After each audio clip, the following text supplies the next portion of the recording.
Hello, my friends. Welcome back to the In a Crowded Room podcast for episode number 36, which on this episode, because I mentioned it during the I Am 6 podcast, we're going to be talking about The Glove, Part 1 and Part 2, which were two episodes of Paranormal State that, to be honest, there was so much that you didn't see.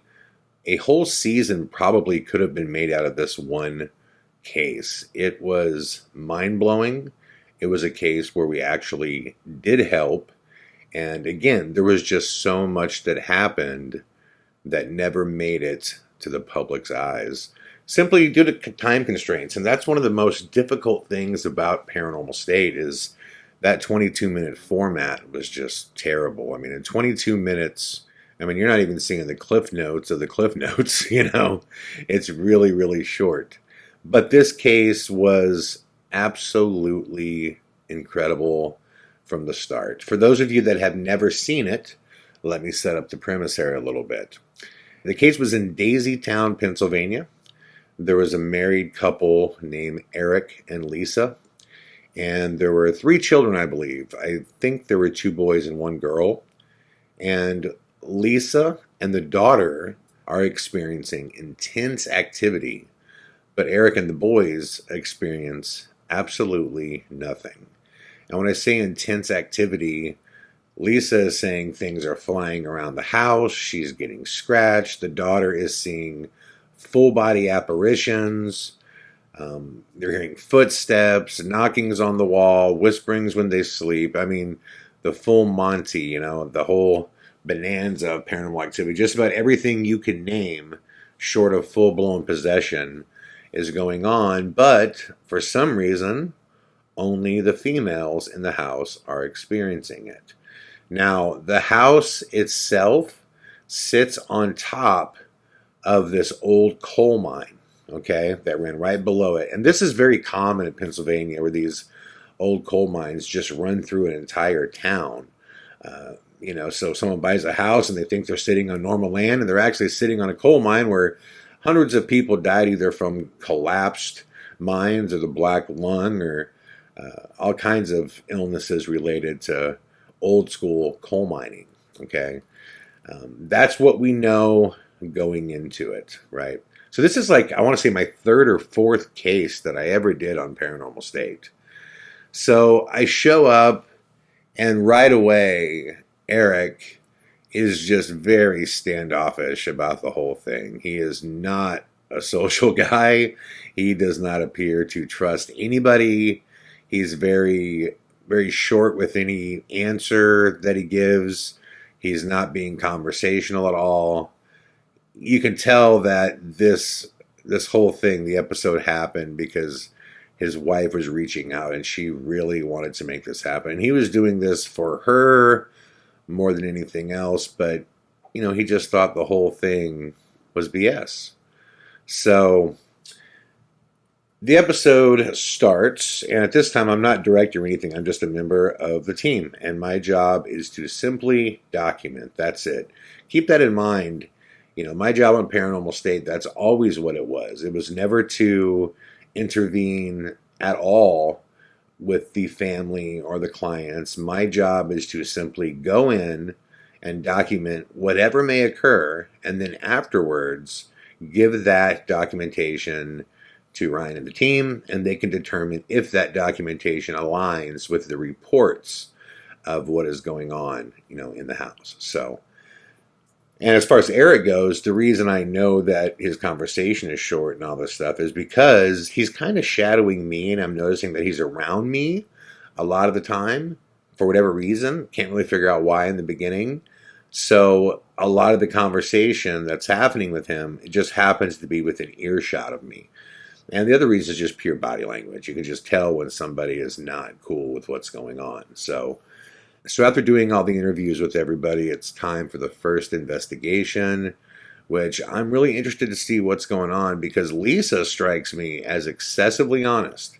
She is very emotional. She is terrified for her children. You can just read the fear on her body. And that's one thing that I really learned to trust over time in cases involving clients. is honesty comes out of somebody, not necessarily in their words. It's in their eyes. It's in, the way their lips shake when they're scared. It's in, the way they treat our arrival. If we show up and they're stoked and they want pictures right away, then I'm pretty sure they're probably bigger fans of the show than they have a problem. But if we show up and it never even crosses their mind to say, can I have a photo? And immediately they want to talk to us because they're terrified, then at that point, then, you start thinking maybe this is a little more real than other cases. Lisa was not, drowning in fandom. Lisa wanted help and she was terrified. And she was terrified for her children more than anything else. So the first dead time comes and it starts out really quiet. And we're downstairs moving through the main area of the house. And nothing really is going on. But I do have that feeling inside me that this place is haunted. I've talked about this before. It's almost like muscle memory. It's like when you've been to a place, when you've been to haunted places so many times, you just start knowing when something is there and when it's not. And I think everybody felt this way. The crew, the team, everybody the whole time felt uncomfortable inside the house. And so we decide that we're going to move from the main floor up to the second floor. And we go up to the second floor, and there's two rooms that are side by side at the top of the stairs. One of them is being worked on, like they're like refinishing it. They're tearing down walls and putting in new walls and new drywall and a new sheetrock. And then there's a second room that is just almost like a storage room. And that room is on the adjacent side. So one wall separates the two. So we're up in the main room that they're working on, that they're putting in new drywall. And that's where we have production set up. And what I mean by production set up is when you do the walkthrough with the psychics, there's certain lights they'll put in certain places so you can see people. When they walk in the room, you have to have light to film. So there's certain production lights that they'll place. And when we're done, just to save time, rather than break everything down, they'll just shut those lights off, right? So this room has four different production lights that are set up inside of it on four corners of the room.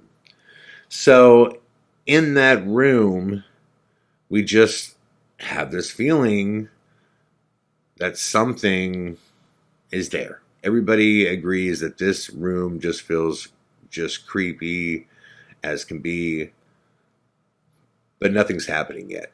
So after a while, because we can all feel this energy but nothing's happening, Ryan decides that he wants to bring Lisa and Eric into the room and see what happens. And specifically Lisa, because she is the one saying that this stuff happens to her. And you can just feel it, man. You can just feel the thickness of the creepiness increasing. It's just getting weirder and weirder. And you don't know why, but you can just feel it. You can just feel it. And I'm literally looking at her. She's about 10 feet away. And she's in one corner of the room. And I'm in the opposite corner of the room. We're separated by maybe, like I said, 10 feet or so. And right away, she starts to call out and basically say, if you're here, show yourself. And above my head, this is in the episode, one of those four production lights explodes. Just boom, this thing just blows up. Now, it's not on. It's not on. There's no power to it. It just explodes. And I just hear it explode, and glass just falls on the back of my neck, the back of my head. I feel glass hit my ear. And you didn't see this in the episode, but I go firing out of that corner, and no one knew at the time what happened, so everybody was just kind of like running in a different direction because it was so loud. And man, I smashed Lisa. I hit her so hard, and I didn't mean to. I did not. I felt so bad. I was just like, I'm so sorry, Lisa. I'm so sorry. But I'm telling you, man, when stuff goes off like that, when I go into startle mode, I was known for running people over. I probably ran Buell over 4 times. Um, if you're in my way when that stuff goes off, yeah, you're getting flattened. That's it. Uh, so I could not believe that this light just exploded. I was like, what is going on? So once calmness prevails, uh, we kind of calm down the room, and I go to the other corner, right? A few seconds later, the light above my head explodes again. Just boom, goes off again. Again, everybody like panics and freaks out. I mean, this is one of the most fascinating things I had ever seen in my entire career. This happened for a third time. You saw 2 of them on the episode. This actually happened 3 times. 3 out of the 4 lights in that room, 3 out of the 4 production lights in that room exploded with no power running to them. So at that point, we already know we have some mind-blowing evidence on film. Now keep in mind, Eric was in this room as well. So he watched this happen. He watched these lights explode himself. He was there, okay? He was there. So the next day comes, we review the footage. There's just no explanation for this. There's no reason why these lights should have exploded. So we all internally are discussing the fact that we clearly believe this place to be haunted, and we need to be careful going into that dead time that night. So dead time comes, we go back to the room without the clients, just, the team. It's myself, Ryan, I think it's Taddy, and as far as the psychic goes, it was Michelle Belanger. And Michelle's there just because she's very intimidating. She's very good, but she's an intimidating, strong, powerful woman. And it's rumored that the grandfather, Eric's grandfather, who built the house, I don't know if I mentioned that already, it's rumored that he did not like outspoken women. Now, there's more to his story, but because it's Eric's family, I don't want to get the details wrong, and this was a long time ago. So just suffice to say, supposedly Grandpa was not good to women. So Michelle is there to provoke. And we go back to the room where the lights were exploding, and Michelle begins to provoke. Nothing is happening in the room, but you definitely have a very strong, weird vibe. And all of a sudden, after we take a break, after like an hour of nothing happening, we hear our audio guy freaking out, Shaw. And Shaw is one of the funnest guys I've ever been around, one of the funniest human beings I've ever been around. But he is freaking out because as Michelle was provoking, something grabbed him and just shook the shit out of him. He was sitting on the stairway, okay? How this works is the audio guy will have a wireless unit, meaning we're wearing wireless audio mics, and he has to be within the vicinity because that can only go through so many walls before you lose, your connection. So he's just sitting out on the stairway. Something grabbed him, shook him, and he freaked out and got out of the house, was terrified initially. There was discussion of him quitting. And what made this all the more real to me is he did not want the footage to be used in the episode for people to see it. He didn't want to see it. He was terrified by it because there was CCTV footage of this. And he did not give the okay to use the footage. He was just terrified. When stuff like that happens, when someone says, yeah, no, I don't want to see the footage. I don't want, it's like they're trying to scrub it from their memory. I mean, that stuff to me is just so much more believable than the person who wants to be on the episode. Shaw did not want that. That was not his role. He was terribly freaked out. Through a lot of conversation, he decided to continue on, thankfully, which is very difficult to do. And this happens a lot on Paranormal State. There's a lot of turnover. What I mean by turnover is there's a lot of crew that comes on believing that it's all fake, and then they find out the truth, and they're gone. That happened a lot. So we fire production back up. We go back into the room where the lights exploded, and again, nothing happens for a good period of time, and we decide we're going to shut it down. As we're walking out, the other room I referenced, that's kind of a holding room for a lot of different old furniture they have and different just things around the upstairs area. I just get one of those vibes. So I go in there, I turn around, I sit down, I stabilize my camera where it can film the entire room. Unfortunately, you guys didn't see this footage on the episode. I don't know why they didn't use it. It might have been a timing issue. But what's great about that, my footage, is it shows the entire room and where everybody was. And right after I come in, Michelle comes in right behind me, then the cameraman, then Ryan with the thermal cam. And Ryan is scanning the room the whole time. Michelle's just standing with her back towards the wall. The cameraman's in the far corner of the room, posted up so he could film everybody. And you see Michelle walk down the length of an entire wall. She opens up a closet, a small closet, and talks about how it's small or something like that. And she comes back and she just kind of posts up again against the wall. Her hands never go higher than her stomach at all. And all of a sudden I hear Ryan say, "Michelle, did you touch that wall?" And she says, "No." And then I look on Ryan's thermal and you can see a handprint bigger than her head that is just clearly against the wall, bright as can be. It's just kicking off heat, immense heat. And I'm like, wow. And I can tell right away I can tell this is not her handprint. And the reason I could tell is because the thumb is facing in towards her ear. So you, the listener right now, stand against the wall, okay?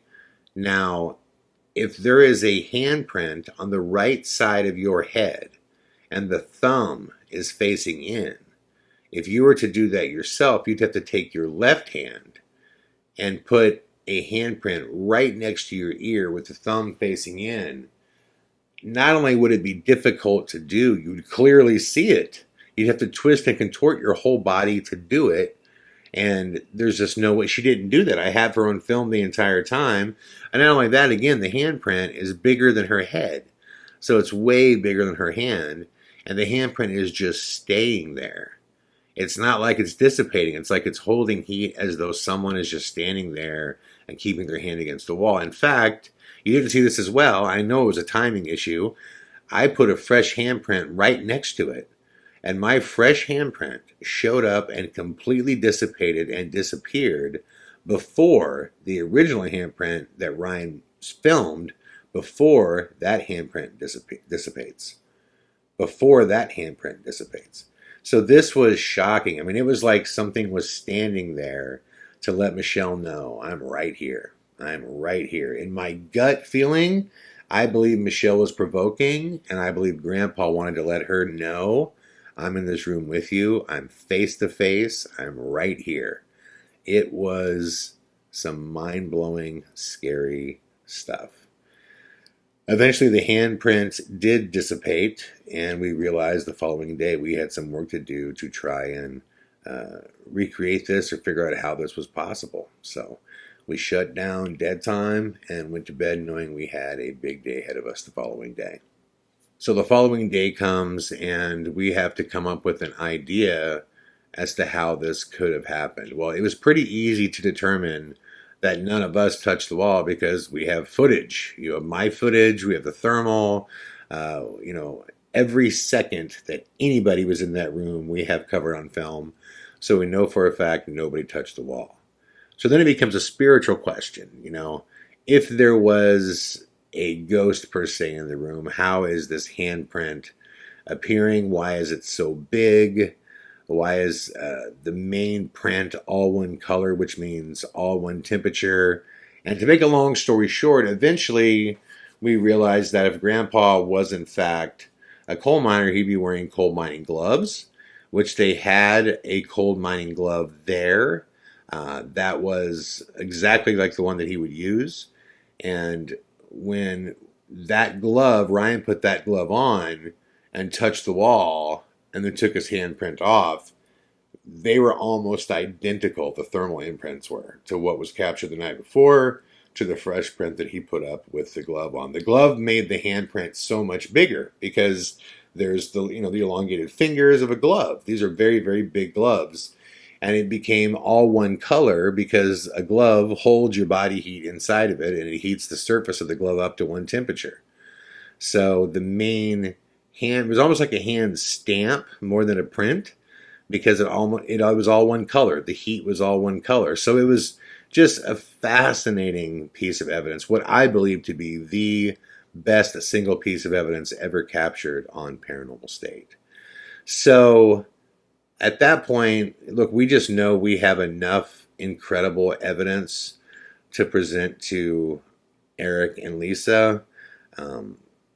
I would think at this point, after Eric witnessed the lights exploding, and now that he's going to see this footage of the handprint, I would believe that he would understand that his wife's not lying or she's not making stuff up. Even if he hasn't experienced things in the past, he experienced that. And so we present all of that to them, and there is a kind of a cleansing of the house. There's all kinds of instructions given as to what to do when events start happening, and it's basically a lot of the traditional stuff. Claim your home, do not give it the attention that it wants, set guidelines, and there's also, like I said, this house cleansing that's kind of done. So we leave, and within, God, I want to say a week or maybe even a day, we get a report that shortly after we left, their couch went flying across the room. Their couch. And that house, I believe it. But what we knew at that point is, despite all our efforts, clearly things did not get better. They seemed to be getting worse. Fast forward now a year later, and Lisa wants us to come back because things have gone from bad to worse.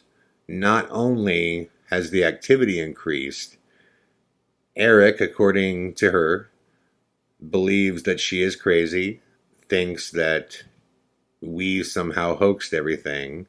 He is still not on his own experiencing anything, nor are the male children. And we're getting reports of a potential divorce, and that there's discussions of custody, that the school district is concerned. It's a bad situation that's very real. And real lives are in the balance here. So I'm surprised that we're going back. I mean, if Eric doesn't want this to happen and didn't believe that this was real and thinks it's all crazy, then how in the hell are we going back to film? But I hear we're going to, and this time around, I'm slated to just be the director, which is cool. I know the place is haunted. I know it was some of the most insane activity that I've ever filmed while working on Paranormal State. So we show up and we start loading things out, and about an hour later, after we're unloading, Ryan comes out and he's like, "Man, we got to figure this out." And I'm like, "What's up?" And he's like, "Eric is just saying, no, pack your shit back up. You're not filming here. Everything got worse last time. I don't believe in any of this. I don't care what I saw. It was fake. This is not happening. Nobody's filming here." And my thought is, okay, this is what I expected. So pack our shit up and let's get out of here. Because he doesn't want us to film. We can't film. This is his family, his home, his children, his wife. If he doesn't want it to happen, then we're gone. Period. So the producers jump into action, and they're talking to Eric back and forth, and they're trying to figure out if there's anything that they can do that, will get him to change his mind. And about an hour later, I hear, "Eric wants to talk to you." And I'm like, "To you who?" And they're like, "You, Chad." I'm like, "Me?" And they're like, "Yes, Eric wants to talk to you." For some reason, he feels like he connected with you and that you'll be honest with him and he wants to talk to you. And I'm like, huh, okay. And to be honest, I don't know what he connected with. I mean, I got along with him fine during the first case, but I was in the same room he was. I was, I concluded the place was haunted, that the evidence was real. I don't know what it was that he connected with, but he felt like I'm going to shoot him straight. So I go and I meet with him privately, and I could see right away that he's very distraught, that he doesn't know what's going on. He knows that he married this girl he loved, and he had children with her that are beautiful, beautiful kids.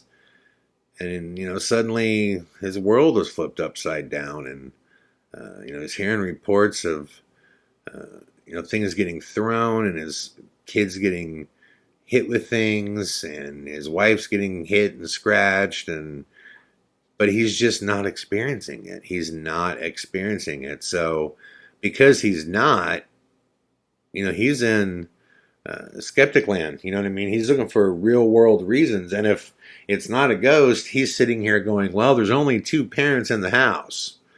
So if my kids are scared, or if things are getting thrown at them, or if my wife's getting hurt and I'm not doing it, then she must be.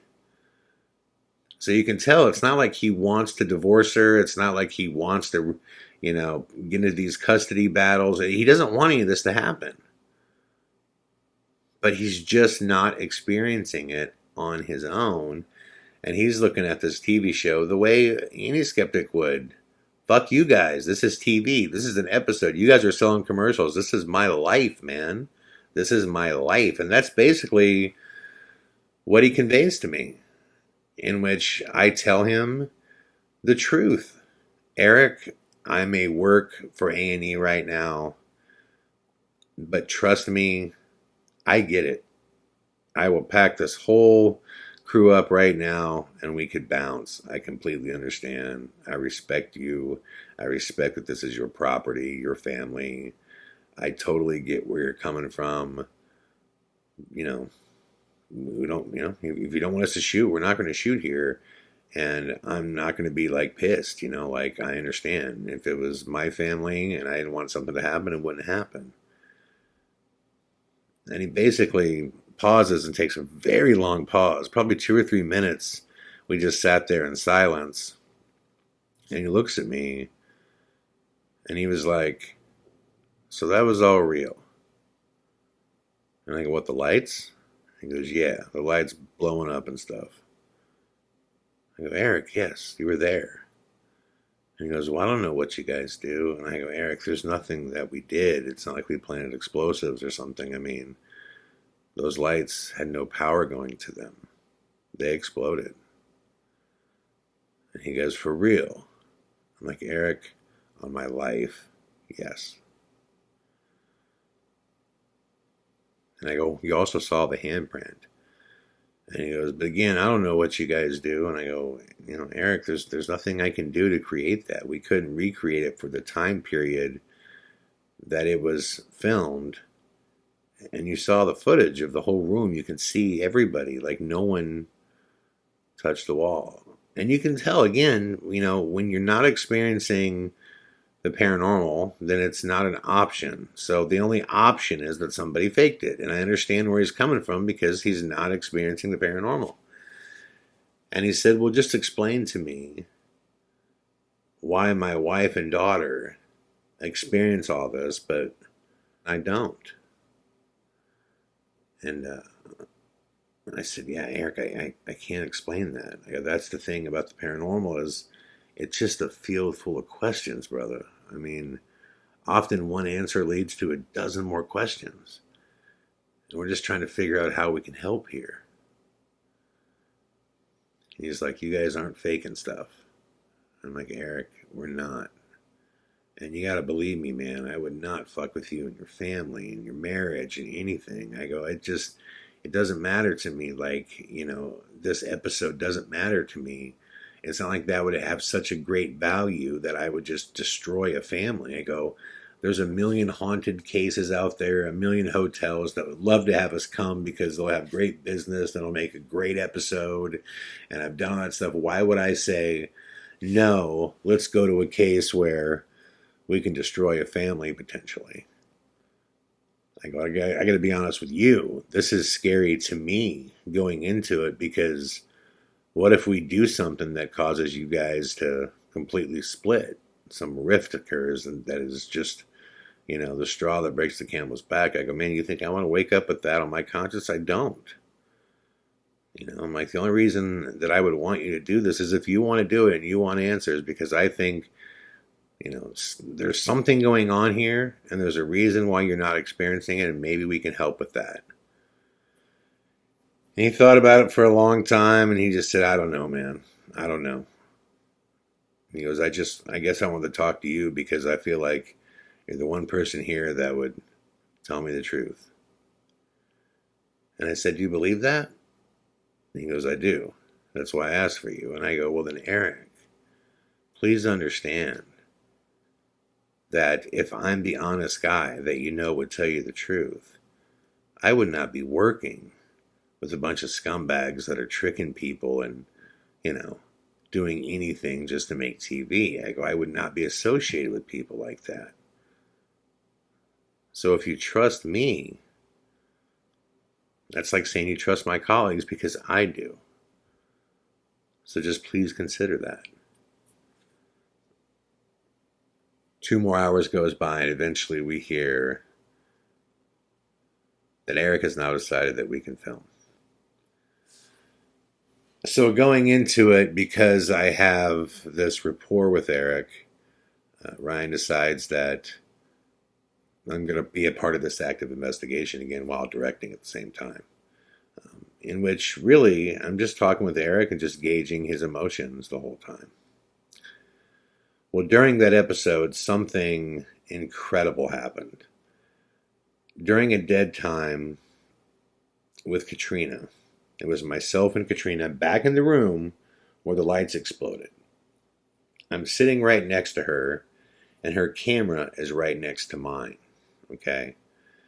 Now, this was not edited well at all in the episode, where you could really understand what I was saying and get a perspective of what happened.